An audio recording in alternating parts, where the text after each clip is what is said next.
Où aura lieu la prochaine chute de falaise?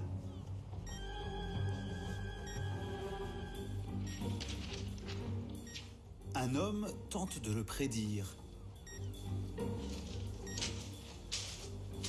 Voilà la personne là-bas, Ouais. c'est le géologue qui est au chevet de cette falaise depuis plusieurs années. Régulièrement, avec son drôle de scanner, Pierre Panet ausculte les falaises pour détecter les zones les plus fragiles. Il reconstitue la falaise en 3 dimensions et compare les résultats d'une année sur l'autre. Pas très rassurant. Certaines zones, ici en rouge, ont reculé de 10 mètres en une seule année. Bonjour Pierre. Bonjour Jamy. Bonjour. Bonjour. Bonjour Myriam. Alors, comment va-t-elle, cette falaise? Elle n'est pas en grande forme. Qu'est-ce que ça veut dire, elle n'est pas en grande forme? Ça veut dire qu'on a vu pas mal de choses, beaucoup de traces d'altération, beaucoup de morceaux de falaise qui se sont détachés depuis la dernière fois qu'on est passé. Alors derrière vous, on a eu quelque chose d'assez énorme, assez récemment. Ah oui.